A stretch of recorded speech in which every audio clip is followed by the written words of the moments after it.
This episode is brought to you by NordVPN. You know, it's one of my favorite products, NordVPN. I use it everywhere, all over the world. So since Alistair Campbell challenged me live on stage on our UK tour to give a snappy sales pitch for NordVPN, I have to say it's only gotten better.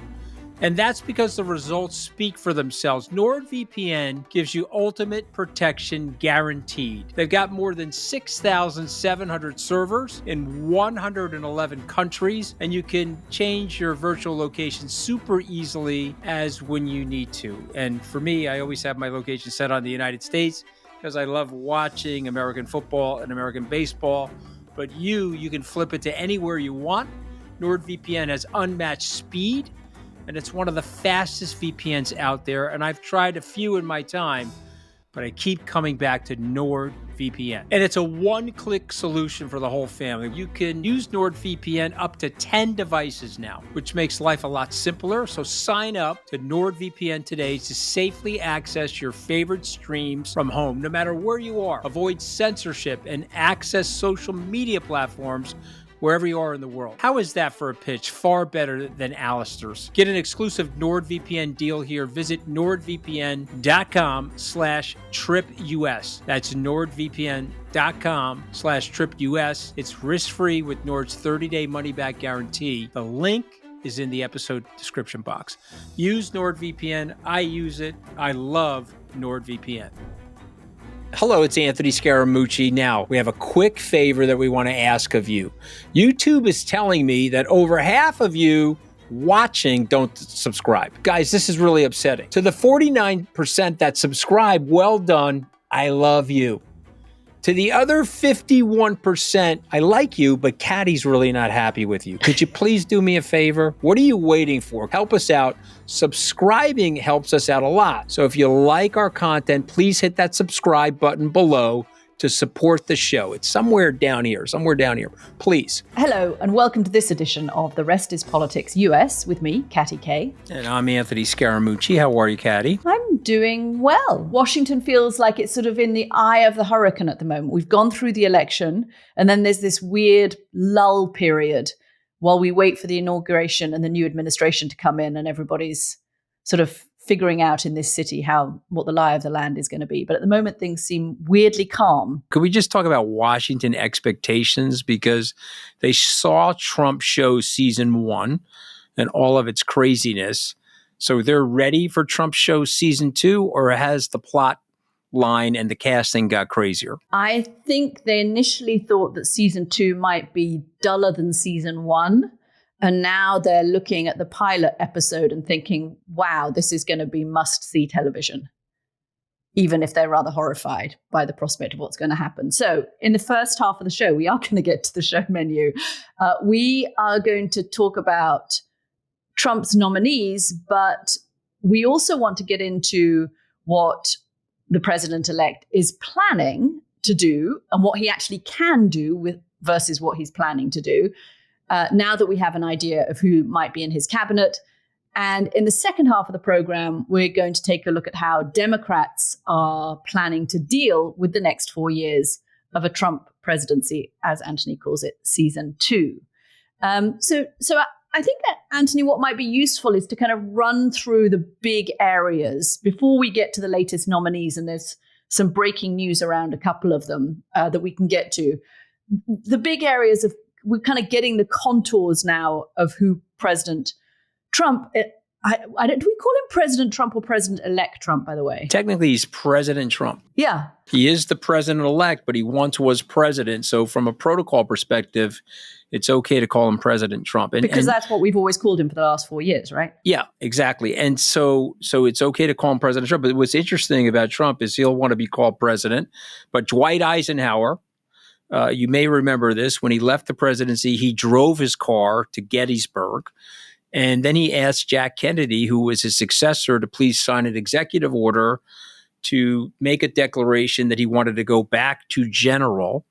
And in the private sector, didn't want anybody to call him president. This is interesting. You know, in the UK and in Europe, once somebody stopped being president, you don't call them president anymore. Or once they've stopped being congressman or senator or ambassador or whatever it is. Whereas Americans seem to get their title and keep it for life. That's because we don't have an aristocracy. That's the That reason. means you could be director, Scaramucci, because you were director of communication. So maybe I should be referring to you as director. By the way, Oh my God. for those of you not watching, I'm liking, and talking of history, there's a very sort of 1990s Gordon Gekko vibe going on with your outfit today. Brutal. It's brutal.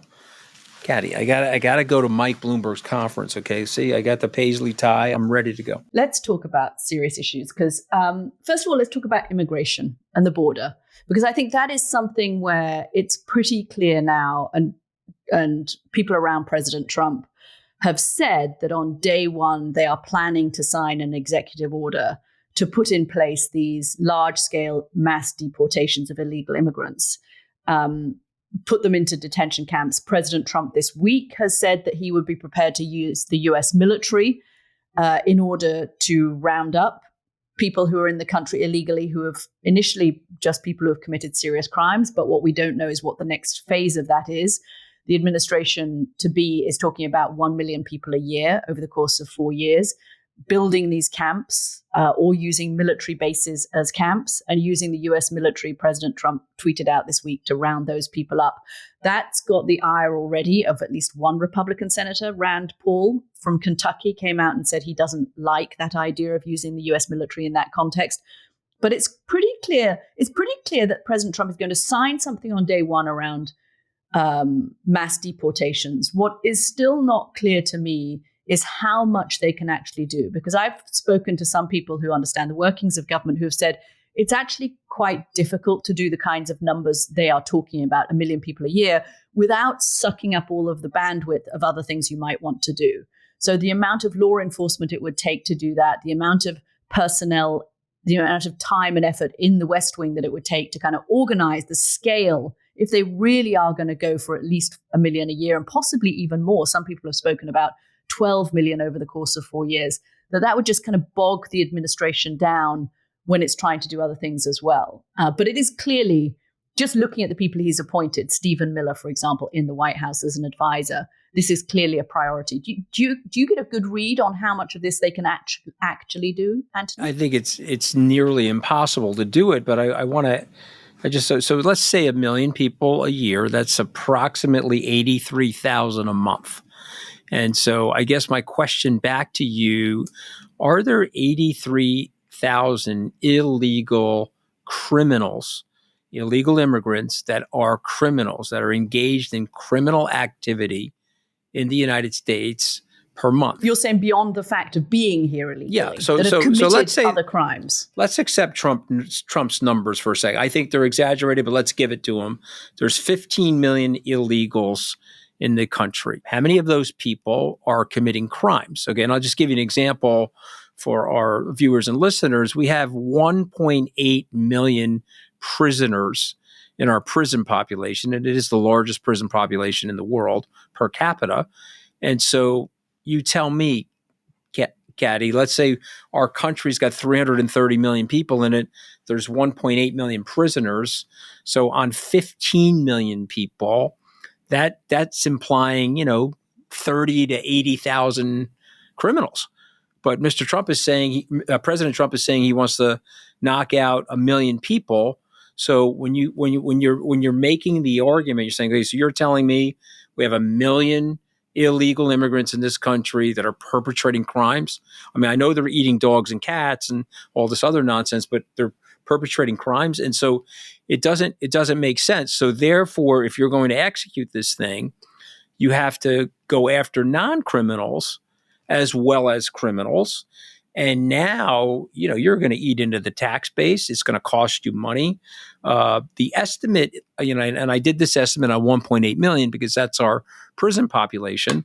The estimate is $88 billion of taxpayer money per year to forcibly deport 1.8 million people. I don't know. You tell me. The guy who's been put in charge of this operation, who'd be head of immigration and customs enforcement, has said there's no price tag that America would pay that is too big to pay for this, and that any price, forget the federal deficit, that any price is fine. He has said that we would deport people who have committed crimes at first. So I think the at first suggests to me that they are planning to round up other people if they're going to hit that kind of target. Just to put this in kind of perspective, in his first term, Donald Trump deported 1.5 million immigrants over the course of 4 years. That was actually down from Barack Obama, who deported 3 million. In his second term, he was known as the deporter in chief. So it's not uncommon for people to deport. It's just the scale of it. I think it's immigrants who are here, particularly immigrants who are here illegally, actually commit crimes at much lower rates than American citizens. We know that. So I would be surprised if there were 1 million people who had committed serious crimes. I think their intention is to deport big numbers. But this could be one of the tests of whether Donald Trump means what he says. And I always think with Trump, you have to, and I learned this covering him in the first 4 years, you have to judge him by what he does and not what he says. And we can talk a bit more about what that means for Democrats in the second half. But this may be one of those cases where he wants a big show of rounding people up initially. He wants camera pictures of people being put into detention centers who look like bad guys. But if he starts separating families, which this could imply if he's going to go beyond people who have committed serious crimes, then in his first administration, we know where that led. The American public did not actually like the pictures of families being separated at the border. And it kind of united the country against him and against his policies. It really hurt him in the 2020 election. I imagine his team is wary of that. So they're not going to want the pictures of kids crying every day on national television. Yeah, it hurt him in 2018 too at the congressional midterms. But Katty, Tom Homan, who we're both referring to, the border czar, is talking about the revocation of birthright citizenship. And not to get overly technical, but it basically, if you're born here in the United States, you are entitled to the citizenship as your children who were born here in the United States. What Tom is saying is if you got here illegally, or you're here on a visit or a tourist and your child is born here in the United States, they're no longer entitled to birthright citizenship and they can issue a revocation. And so, Katty, don't worry. The families are going to get deported together. So if the mother was here illegally, baby nurse living here for 30 years, paying her taxes, had 3 kids here, we're going to deport her, but we're going to revoke the citizenship of the law-abiding men, adults now, that were born in the United States, and we're going to deport all of you back, but to the country of origin. So this is the other question is, all of this is going to get bogged down in enormous legal challenges. We saw that when he tried to implement a ban on Muslims coming into the country in his first administration. So will it actually happen, I think, is my question. He can say all of this, I'm going to revoke birthright citizenship, I'm going to deport over 1 million people a year, but how much of it actually happens, or does it just bog his administration down in legal challenges? So again, I'm 35 years as a market participant. The U.S. stock market and the global markets are telling you that that's not going to happen. The U.S. stock market and the global markets are saying that Donald Trump and his team, his cast members, are going to run a center-right business, a center-right coalition that's going to be moderate. And they're going to deregulate and potentially extend the Trump tax cuts, which is why the market's been booming in the subsequent weeks since the electoral success. So the market is saying, no, that is not going to happen. Tom Homan is saying, yes, it is going to happen. But again, take the numbers I gave you, think about them for a moment. 15 million illegals. I think that number's high. Trump says that that's the number. Apply the percentage of people that are in prisons in the United States over the population. So you would get 81,000 criminals out of the 15 million people. So that's 1 month's worth of deportation. If you're going to deport 1 million people a year, you're going to have to find law-abiding, tax-paying residents of the United States, and you're going to have to rip them out of their homes and rip them out of their jobs and deport them. I'm smiling because I love the idea that the markets are going to be the ultimate arbiter of Donald Trump's presidency and what keeps a check on him. We've spoken a lot about checks and balances on the podcast before and the guardrails that are around him, but it could end up, I think a couple of Democrats have said this to me over the course of the last week, that actually the real guardrail around Donald Trump will be the stock market. And he does not want the stock market to crash on his watch. He's very proud of his stock market. And if the market starts saying, we don't like the things you're doing, whether it's tariffs or deportations, then that could be a reason why he doesn't do it. It seems to be the only thing that will really keep him in check at the moment. What about the legal battles? So we've had Jack Smith, who was the special counsel, who was appointed by Merrick Garland, the Attorney General, to oversee the investigations into Donald Trump after the 2020 election and the events of January the 1st and the documents that were taken down to Mar-a-Lago. And Jack Smith has now resigned after Donald Trump said that he was going to fire him if he came back in again. Do you think anything happens with these legal battles now? The New York prosecutors who were due, as you've mentioned many times, to sentence him at the end of November have said they've agreed to push the sentencing to after Donald Trump leaves office in 4 years' time.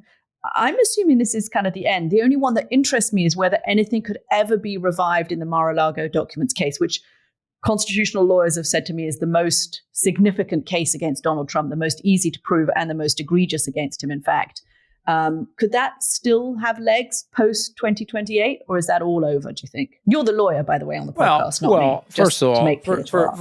First off, when he takes power, my guess is he's going to pardon himself, and maybe he won't do it in the first day or the first week, but certainly before the end of his term, assuming that he lives up to the Constitution and he leaves pursuant to the Constitution. He doesn't try to alter the game. And if you think he's not capable of altering the game, you don't really know him. He could be saying by 2022, oh, the election was stolen from me in 2020, and I'm going to have a chat with my Congress, and maybe he'll still control the Congress, and I think it's appropriate for me to stand for re-election, or I think it's appropriate for me to 2026. You mean? Yeah, and I'm saying to you that at some point in the term, if Donald Trump says, "Hey, citizens, I got gypped out of the 2020 election, and Bill Clinton used to think that you could have a break in the action and then go serve 2 terms. I'd like the Congress to pass a law to allow me to do that, and I'm going to run for re-election." Okay, and is that impossible, Katty? I don't believe it is impossible. I think it's unlikely. Okay, all right. I think I find it. First of all, he'll be super old, even older than you, and even older than me after my birthday, and.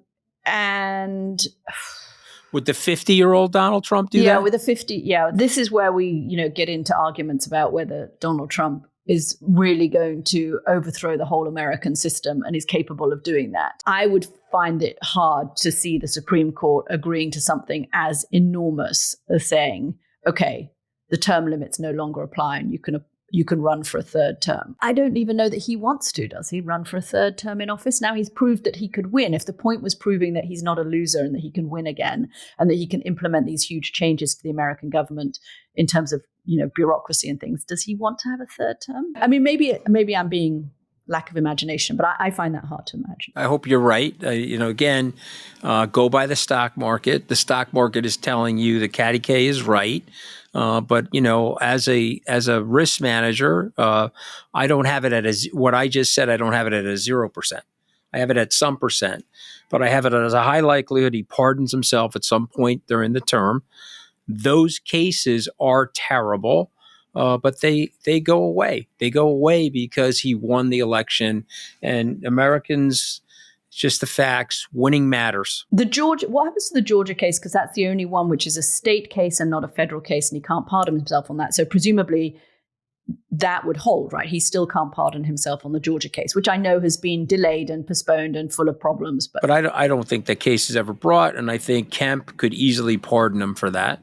The governor of Georgia, who's been in, everybody's in the Trump rotisserie. Okay, what's the Trump rotisserie?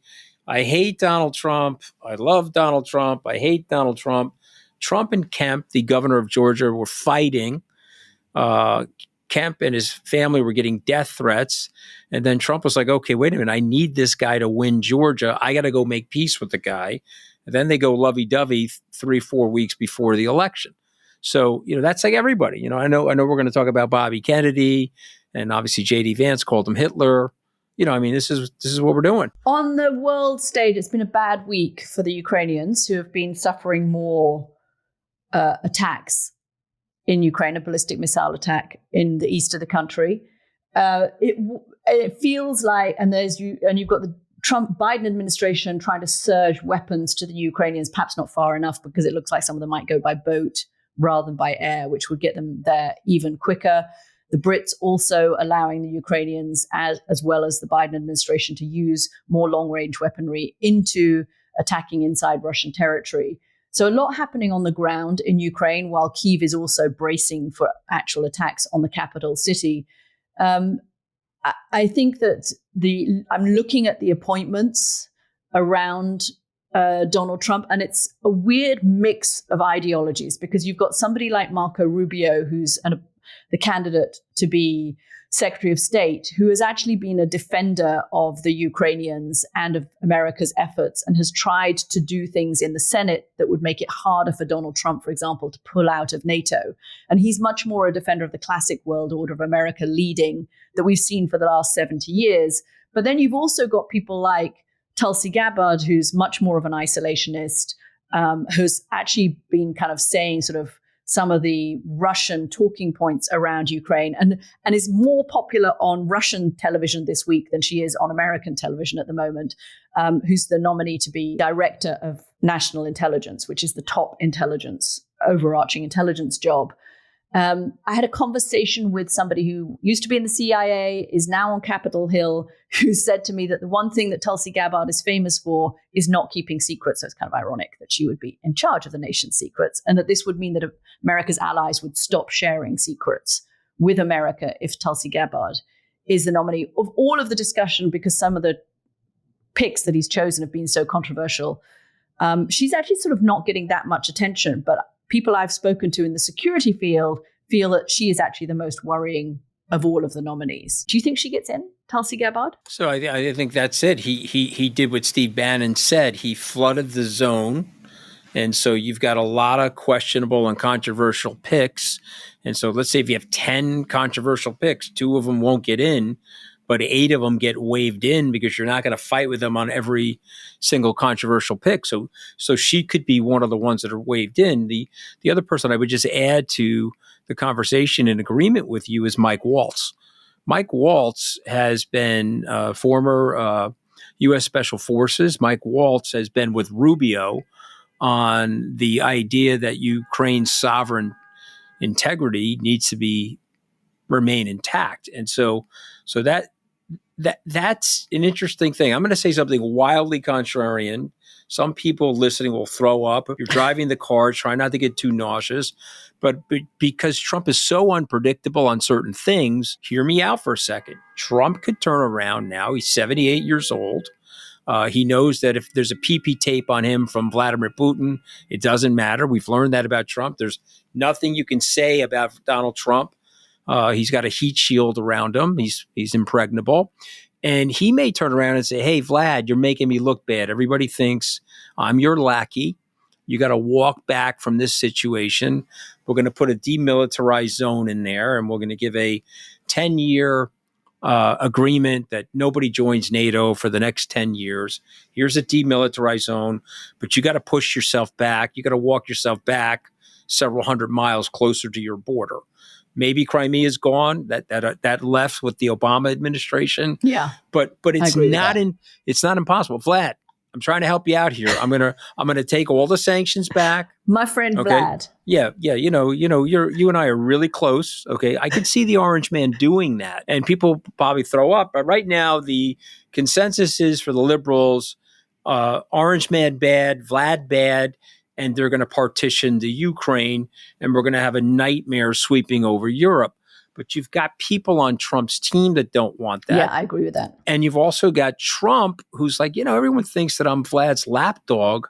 I'm 78 years old. I'm the leader of the free world. Let's show who's boss here. Yeah, let me flex on Vlad a little bit. Let me tell him that he's got to get back in his backyard.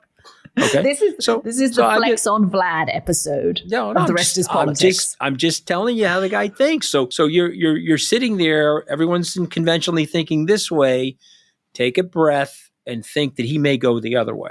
And he's got teammates that want to do what I just said, by the way. Talking of flexing, there's a tape that CNN has just got hold of, and it's just come into my news feed, so I'm reading it. And CNN says, in audio that we've uncovered from his radio show, RFK Jr. praised a description of Trump and his supporters as belligerent idiots, outright Nazis, and cowards and bootlickers. And RFK Jr. also compared Trump to Adolf Hitler. How does that go down in Trump world? Well, maybe Trump thinks it's a compliment to be compared. I mean, Vance compared him to Hitler. He made him the vice president. I don't know. Maybe Trump's like, thanks for the compliment. I don't know. Okay, this is so interesting about Trump because you're right. Some people criticize him and never get forgiven. Right. And other people can criticize him like J.D. Vance. Oh, so Nikki Haley, never forgiven. J.D. Vance has said way worse things. I mean, look, RFK Jr.'s describing Trump and his supporters as belligerent idiots, outright Nazis, cowards, and bootlickers, and comparing him to Adolf Hitler. I mean, that's... Okay, so I'm going to give you... That's okay. I'm going to give you... See, I actually have under my desk the Trump decoder ring. You don't have to buy it in the cereal box, Katty. Excellent. You know, when I was a kid, I used to dig into the box. My mother would go crazy, get your dirty, grubby hands out of the cereal box. But let me give you the Trump decoder ring, okay? Nikki Haley, never forgiven. I made you, Nikki Haley. You're a nobody without me. I am a somebody, and because of my narcissistic greatness, I made you. Now you're coming after me. I made you. Vance was not made by Trump. RFK was not made by Trump. You could pick all the assortment of people. Lindsey Graham, Trump's a loser.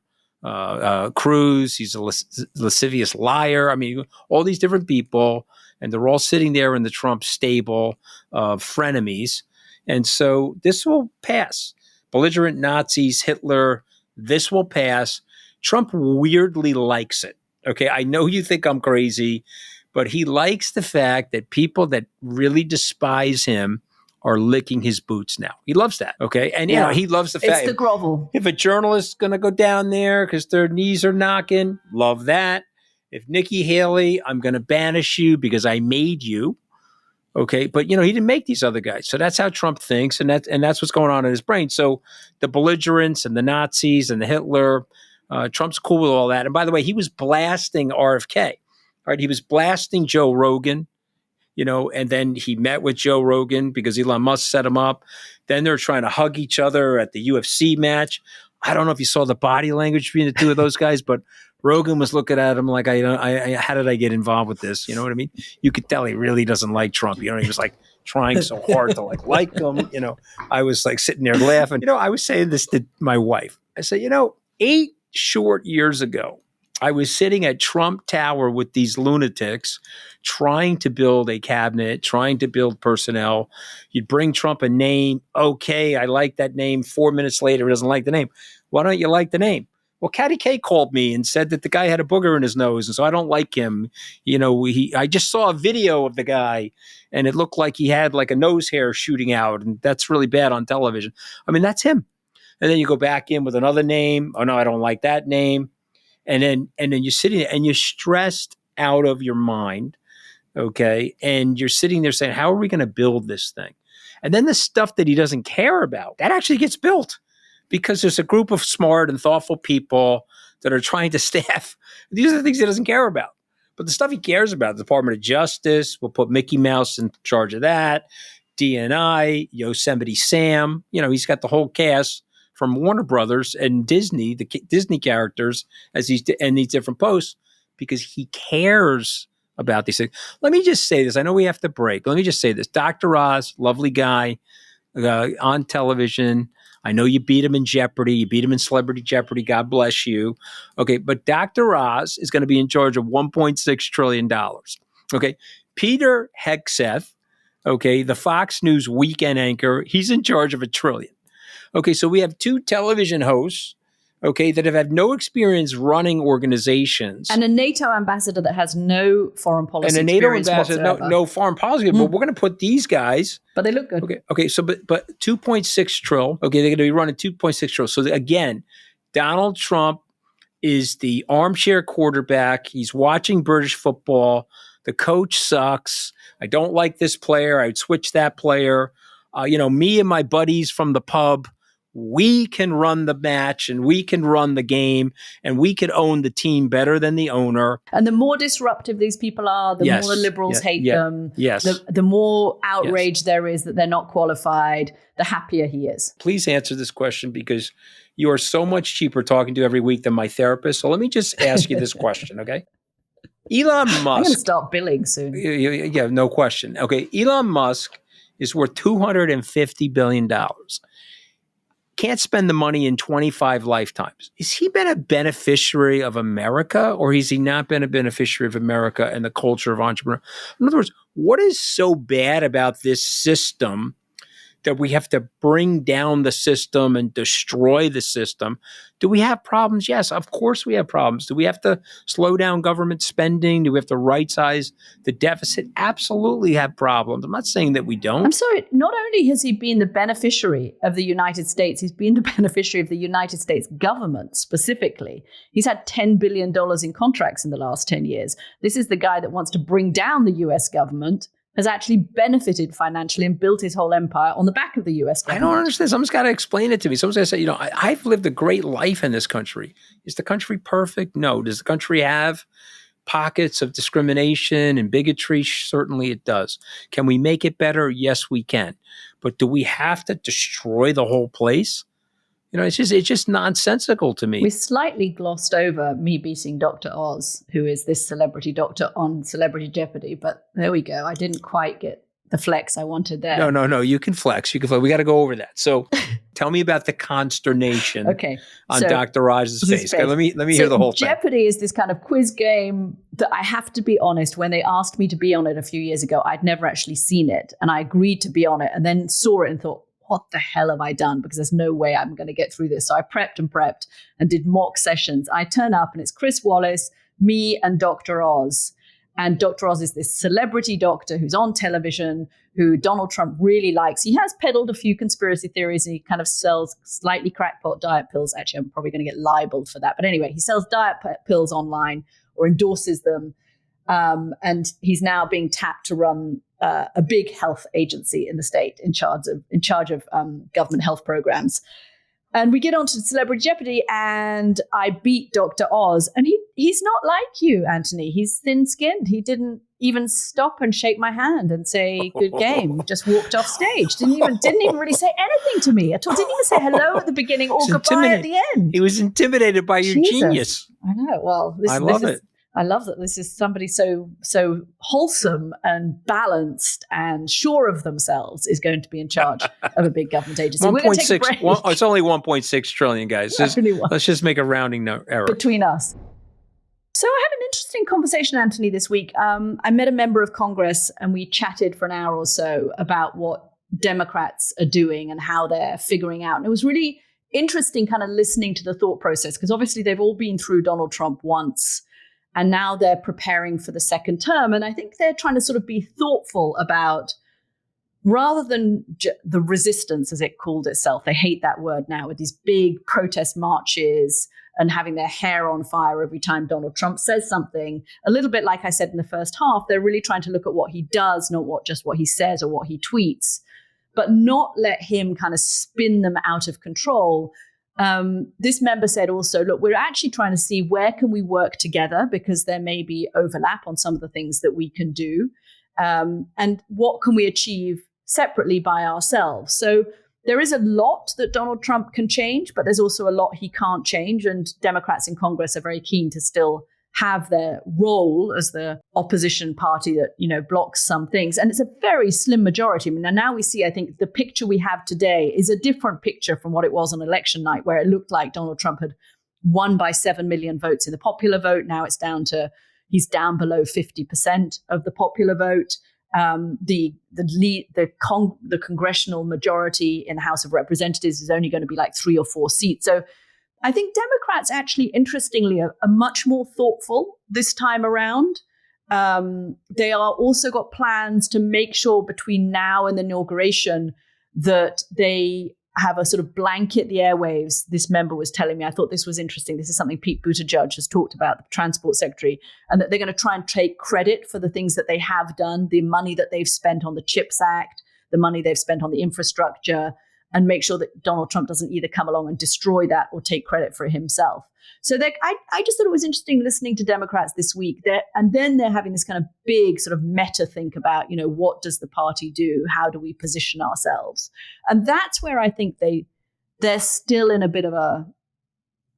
there's still a little bit of delusion about what happened on election night and how much they really need to address where the party goes, how they speak to working class voters, who could actually be the right kind of candidate to get them in a good position in 2028. What are you hearing from Democrats? Before I answer that, and I do have a couple of notes, I just want to ask you my proverbial question about strategy. Mm-hmm. You're the Democratic strategist that's going to build their blueprint for 26 and 28. What are a couple of things you would say to them? You guys are delusional. Here's what you're delusional about, and here's what you need to do to fix it. So there's a very interesting guy called Patrick Ruffini, who's actually a Republican pollster, but who wrote a very good book on this, on the realignment of the American electorate. And I spoke to him as well this week. And he says the one thing that Democrats have not understood, and he's particularly focused on Hispanic voters because that was the big swing, but I think it applies to working class voters in America generally, is that Democrats think that if you offer people help and programs and government programs to help them get out of poverty, that's what people want. And Patrick's saying, actually, in his work, particularly with Hispanic voters, but it does apply to other working class voters, and I think you have to just think kind of class, not identity. What people want is not a handout. It's not the politics of redistribution, which the Democratic Party has been associated with. They're much more of a kind of pull yourself up by the bootstraps, upwardly mobile voters who want to feel they can get ahead. They aspire to be Donald Trump. That's what they want. And they find it rather, they're both skeptical that government programs will work and won't be corrupt and will actually reach them. But they find it sort of insensitive and patronizing. They find it patronizing when the Democratic Party comes along and says, right, here's a handout, you're poor, so we're going to help you. I mean, it's a very different model from the European model where there is a social contract that people rely on government, they pay their taxes, and it's perfectly okay to have the government help you. That's not the attitude in the States. And I think that, to get to your point, if I was a Democratic strategist, I would say to the party leadership, stop thinking about identity and start thinking about this notion of what it means to be poor or working class or lower middle class in America, and what people actually want and what helps them get out, what helps them get ahead, because that's what this country is so good at allowing people to do. Okay, so I think that's brilliantly said, and so I don't really have a lot to add, but I'm just going to say two quick things. AOC, if I was a Democrat, I would want to have people speak with and talk to AOC, because AOC gets it. AOC looked at her crosstabs and said, okay, wait a minute, they voted for me, but then they also voted for Donald Trump in my district. I have to understand why. And then she immediately pulled down her pronoun designation on her Twitter profile, her X profile. And so she's saying to herself, I've got this wrong. I am missing a beat on the culture. And what I would say, the second thing I would say, which is a little bit of exactly what you're saying, is go back to your breadbasket, which is the white, lower middle income, blue collar worker. Voted for Jack Kennedy, voted for LBJ. The great grandparents or grandparents voted for Franklin Roosevelt. What are you guys doing? You left those people to Donald Trump. And remember something about Trump's base. They are social conservatives and fiscally liberal. They want the government programs. You know, one of the best signs ever, Katty, and you know this famous sign, get your government hands off of my Medicare. Excuse me, it's a government program. I just thought I would let you know that. Oh, I didn't know. And that's a big problem for the Democrats. They are tone deaf. They've decided we've got some power. Black and brown people have been abused in this country. We've got some power. We got to go woke. Everyone's got to wake up to the trials and tribulations of black and brown people in this country. And if you don't do it, we're going to cancel you. And so people have said, hey, sorry, man, we don't like it. We don't like that. I've had Italian immigrants say to me, I know there was slavery here in the 1800s and 1619 to 1865, but my family didn't get here until 1923. You see what I mean? And a lot of that goes on in this country. And that's increasingly what we've spoken about this before, Hispanic voters who came over in the 1960s, the first generation, spoke Spanish, came across the border. They were focused on immigration. Now it's 3 generations later. With time, people move on to other issues, right? That's no longer their primary issue. And Donald Trump in 2016, he figured out that the Republican electorate was not as economically hawkish as the Tea Party and the DC elites and the country club Republicans would have had you believe. They liked their social welfare programs. And now the Democratic Party has to do the opposite in a way and has to realize that the public is not as socially liberal as the left would like to have you believe. But the only caveat in all of this, and I don't know how they square this circle, is that politics is a game of addition and not subtraction. They need to add voters, not lose voters, and they can't afford to throw their liberal voters under the bus in this process. So I think they still have to be, and you've spoken about this, they still have to be inclusive of social liberals, but also tolerant. And I think that's what this congressperson said to me is, we speak at people, not to people. We have to be much less censorious, much less scolding. But they can't at the same time lose the young voters who care about climate change, or the black voters who care about police justice, or the suburbanites who want gun control, or the gay voters who care about trans issues. I mean, they can't lose those people in their bid to become more socially conservative. And I think that's what they're kind of figuring out. Maybe some of this isn't even in their hands. I mean, some of this may be down to kind of, media types and influencers and actors and people who make a loud noise about these social issues on social media or on television, and then the Democratic Party gets associated with that. And I don't know how this is what they need to figure out. Like, thank God I'm not a strategist, because going in and saying I don't know is not going to get me paid very much. No, but I mean, but you know a lot, and you said something that I want you to go back to, if you don't mind. You said that some of these people want to be like Trump. So what did you mean by that? Well, I think they want to feel that they can be, and this is something we saw in 2016 as well, they want to feel that they can be rich.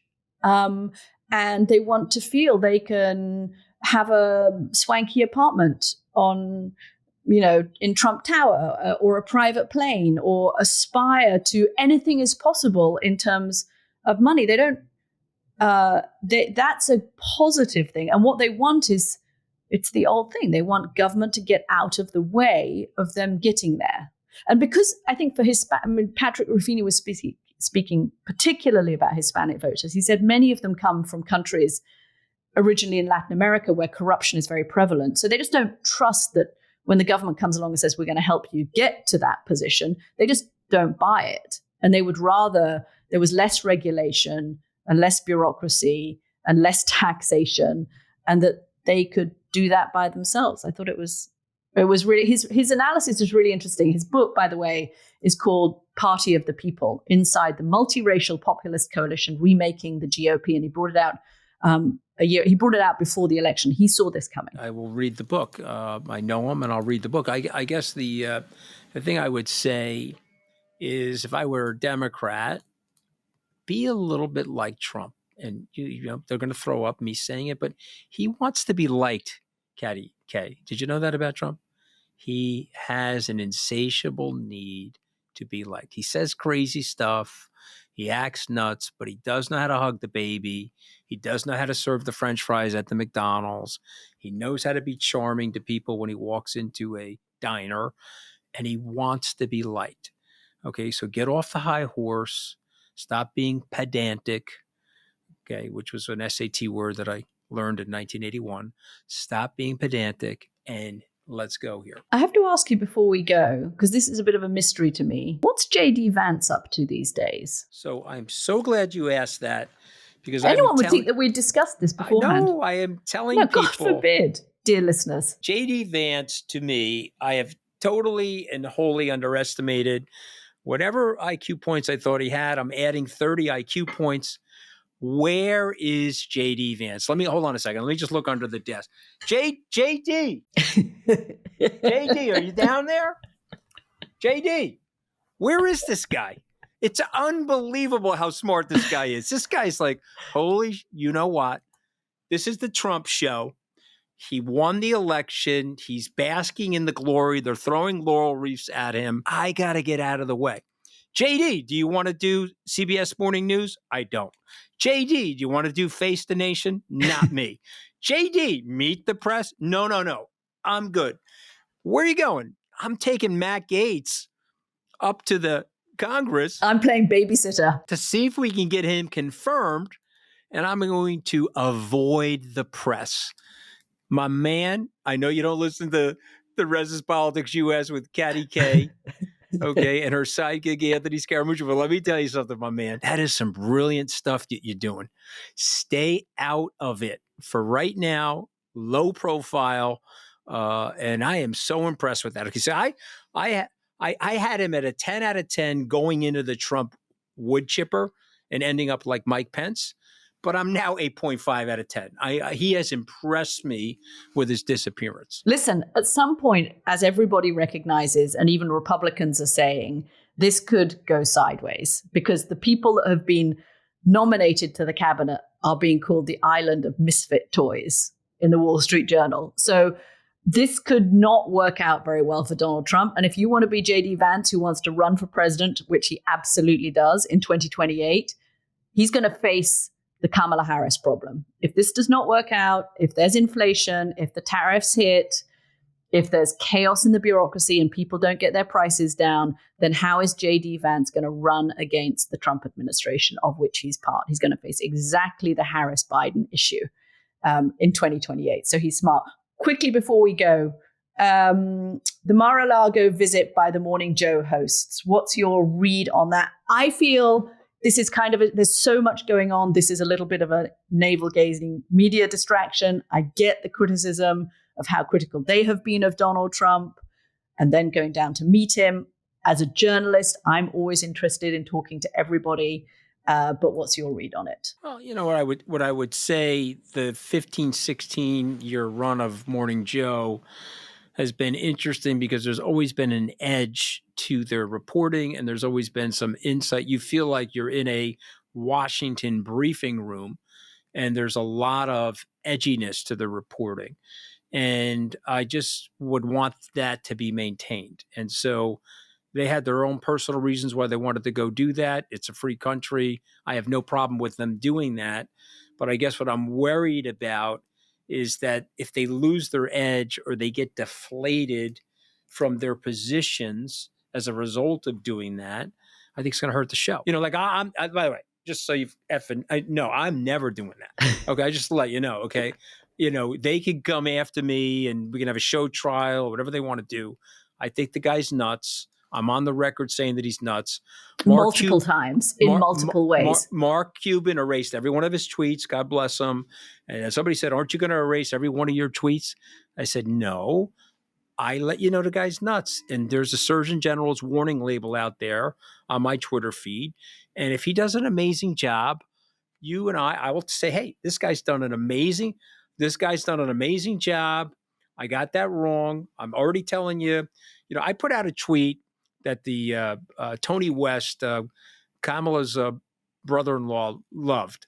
I said, I just want to thank JD Vance for being the worst employee that Trump has ever been. He's replaced me, Katty K, as being the worst employee.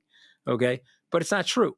JD Vance has impressed me in the last 2 weeks since that election. I mean, I think it is in that Mar-a-Lago visit and the discussion more broadly interests me because I think it gets back to what we started this half of the program with how Democrats are figuring out how to deal with Trump. Do they talk to him? Do they resist him? Do they negotiate with him? Are they afraid of him? I think there are a lot of people who are more afraid of Donald Trump the second time around than they were the first time around. And some of the cabinet picks, if Kash Patel, who is a Trump acolyte, is put in charge of the FBI, then and Trump has said he's going after his political enemies, then I can understand why people are more afraid of him the second time around than they are the first time around. Just to be clear, I never think it's a great idea to use the word fascism. I am with Dominic Sandbrook on this. I think fascism and comparing Trump to Adolf Hitler, which Mr. Kennedy has done, feels for Europeans like a very specific thing that is a bit, just doesn't feel accurate. That has a specific ideology that is related to that period. And there doesn't seem to me to be a specific ideology underpinning Donald Trump. You can go ahead and call him whatever you like. Yeah, you told me I was glib. Yeah. You told me I was glib. I didn't use the word glib. You did. Did I? It's no, a I bit may well glib. have done. You said, it is a little glib. I feel it's a little glib. You didn't call me a popinjay, and I have been called that before. I actually thought it's I much feel worse so than much I better thought, because I have actually, Dominic on my side now. I'll rest his history compatriot. So I'm very. Listen, if Dominic Sandbrook's on my side, then I'm fine. I'm very jealous of Dominic's ad reads on top of other things. I know. I like those a lot. Yeah. I'm very impressed with him. So, yes. So Katty, let me just say this to you before we go, because I know we do have to go. Trumpworld has not had an earthquake. Okay. And I'm telling you, that is surprising again, too. Meaning, yes, we're putting bozos up for the cabinet, sort of as expected. No earthquake. But I'm just wondering, is there an earthquake coming? Okay. Is there somebody that's getting put up that, really surprises people? Or is there a policy initiative that they're going to start? Or is he going to sign an executive order on day one to revoke birthright citizenship and have it get challenged all the way up to the Supreme Court? I don't know. We'll see. Well, the good news is we have 4 years to cover him. And as I said, let's cover what he does and not always just what he says. And if that earthquake comes, we'll be there to tell you about it. Amen. We'll be back next week. Thanks so much for listening to The Rest is Politics US. Thanks for listening, guys. We'll see you next week.